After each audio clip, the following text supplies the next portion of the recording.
What was that? Not a great day for the Bears offense at training camp earlier today. I'm Harrison Graham from Bears Now, and no, it was not all on Justin Fields, but of course he is the face of the offense, if not this football team. Let's get to some practice notes from an offensive standpoint here. Multiple Justin Fields interceptions. Now, some of those were on him. Some of those were not. Good note here from Adam Johns of The Athletic, who's always at practice. He said, Justin Fields had 2 interceptions today in Bears camp worth highlighting.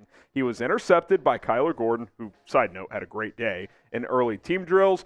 Gordon undercut Velus Jones and seemed to read it all well. Jaquan Brisker later got him in 7-on-7. High pass went off Chase Claypool's hands. And while that wasn't considered a drop because the ball was high, that was a theme today, it sounded like, for those who were at training camp. Several drops, some led to interceptions. Again, I don't know if this Claypool one would be qualified as a drop, but there were a lot of drops today at practice. That was pretty consistent. Mark Grody has the note here that Robert Tonyan dropped a pass that was picked off by Tyreek Stevenson. Then on the next play was that same throw mentioned that was high to Claypool, who got a hand on it, and Brisker picked it off in 7-on-7. Just not in sync, right? Fields missing some throws. When the throw is there, the catch not being made, those are things you don't like to see. It's only August 2nd. It's early on here, but certainly not a big fan of that, especially considering the offense up to this point in camp has actually been pretty damn solid. Velus Jones, who had a hot start to training camp, didn't have a great day on Monday and sounds like it wasn't a great day today. He got into a skirmish, and I think this is more of just a theme of the type of day it was for the offense. Frustrating. Velus Jones got frustrated on a pass intended for him. It ended up being incomplete. Unclear if it was a drop or if the ball just wasn't accurate enough or whatever, but the Bears defense started chirping him up after that play, and he reacted. He took a swing, and there was a little bit of a skirmish. Didn't sound like it was too severe. There's always these little skirmishes in training camp, so I'm not concerned about a lingering effect, but more of just a highlight of the day of the offense just never got in sync. I mean, that much was very, very clear here in the second padded practice. Another play, bad Khalil Herbert drop. Simple screen pass, drops the ball. Can't have it. And that's something about Khalil Herbert I've talked about. He's got to get better in pass protection, and he's got to be a little bit more of a weapon out of the backfield. He doesn't have to be as good as Montgomery as a pass catcher because I think he's a better runner than Monty in this system, but he's got to be at least be able to catch the screens and the checkdowns. Like, is he going to run wheel routes out of the backfield? Probably not. But can he be a guy where, other plays aren't there? Reliable check down option for Justin Fields. He's got to be able to do at least that if he's going to be a 3-down back in this league. And I tweeted this out earlier just after all the reports had come in and everyone who's at practice, kudos to those who are. And I said, well, pretty clearly sounds like a bad day for the Bears offense at training camp today.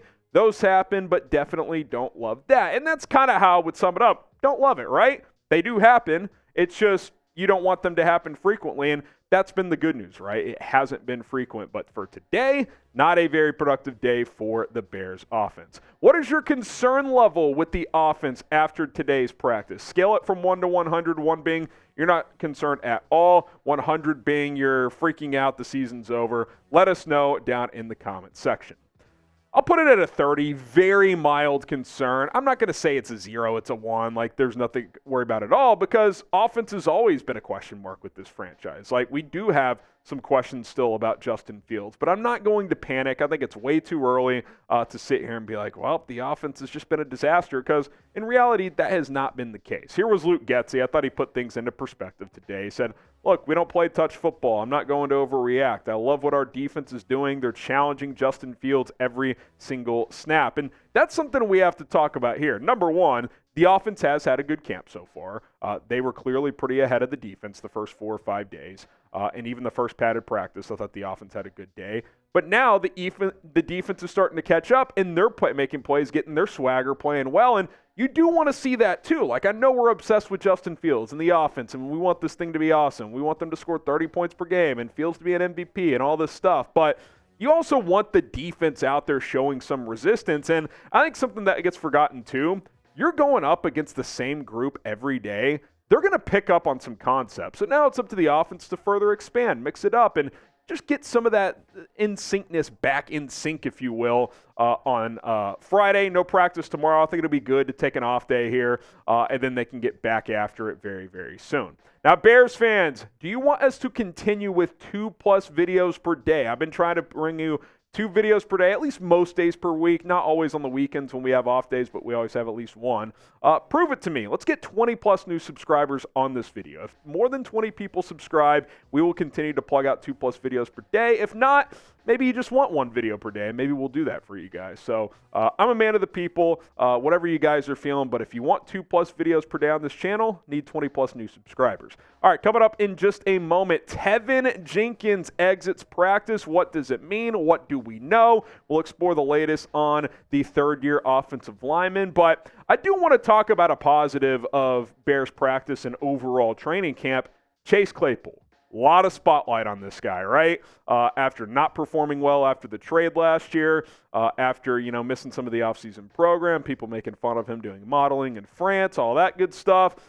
Despite a tough day for the offense, he had another strong day, and he's had a great camp up to this point, according to our reports. And even Matt Eberflus went out of his way to say, we like where he's at. He's starting to gel with Justin Fields. I'm really excited about the way he blocks. And I think that's a good point, too. There were a couple of reporters who tweeted out today that he was getting downfield blocking, and he had one catch over the middle where then he directed traffic and had a fellow receiver pointed to him, have him block in front of him to get some yards after the catch. Those little things matter. It's not just catching the football, it's maximizing plays, right? Giving you that energy. That fires me up. That makes me excited. Chase Claypool has done everything you could ask up to this point in training camp. When he met with the media, very professional, literally admitted it was the biggest year of his life. On the practice field, he's performing well. I think out of 7 now practices, 2 padded, 5 non-padded, I think one day he had a fairly quiet day. Otherwise, he's been one of the best players out there.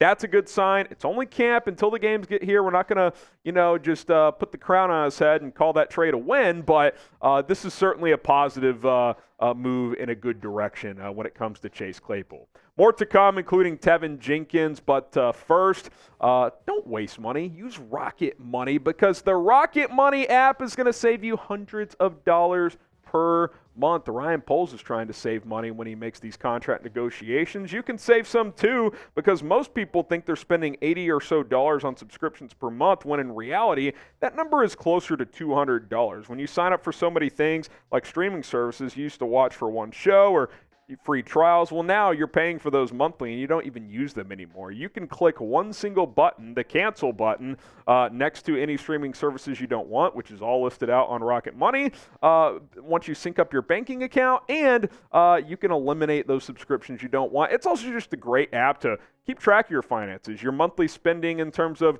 utility bills and everything else, food, dinner, gas. If you want to cut back in certain areas, you can kind of figure out categorically what you're spending on every single month. I find it personally much better than my actual banking app. It's just easier to see the data in front of me, and I can figure out where I can lower spending. Rocket Money is a great app to monitor your finances and lower your monthly spending. RocketMoney.com/Bears. Now, use our link to download the app. That supports us. If you support our sponsors, we're able to provide more content. Save money by using Rocket Money. Go check them out today.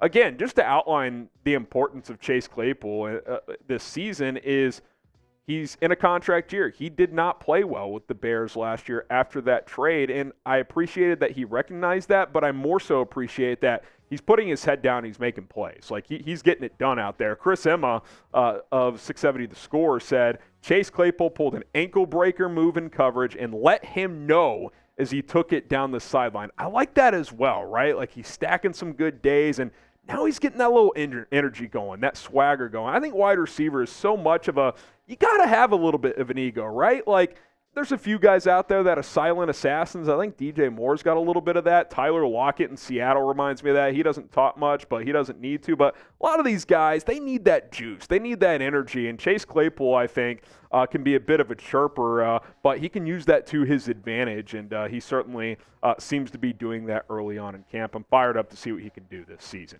Are you on the Chase Claypool hype train? Type Y for yes or type N for not yet, but you're at least positive about where it's going. Look, obviously we want to see more. We need to see it in games, but I'm very excited right now for Chase Claypool. Y for yes, in for not yet when it comes to being on the hype train.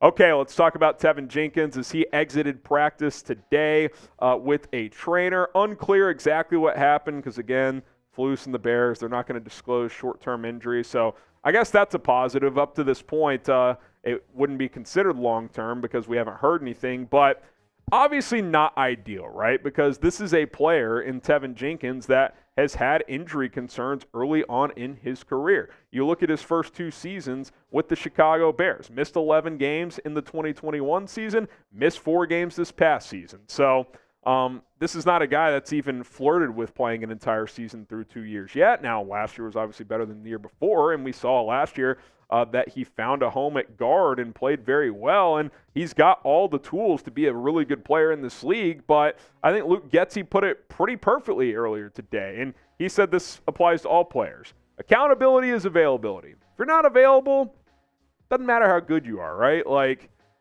Chicago sports fans know, like Derrick Rose, it got to a point where, yeah, you're a superstar, you're an MVP, but if you keep getting hurt, it is what it is. Whether it's fair or not, you need to be out there if you want to help your football team win games. And look, can he be trusted? And not just short-term, but long-term, right? He's shown to be injury-prone. He admitted the other day that, I've had to work really hard to strengthen muscles in my back because I do have back problems. And for that to already be an issue early on in his career, it's always going to be something that lingers. You're always going to have that thought, is Jenkins going to be able to play? He's definitely someone who can get hurt. So definitely not the most ideal situation. And I'll add this too, with Nate Davis sidelined right now, you've got 2 of your offensive linemen who are injured. Now, again, maybe Jenkins just got left practice early and he's going to be back out there at the next practice. I don't know.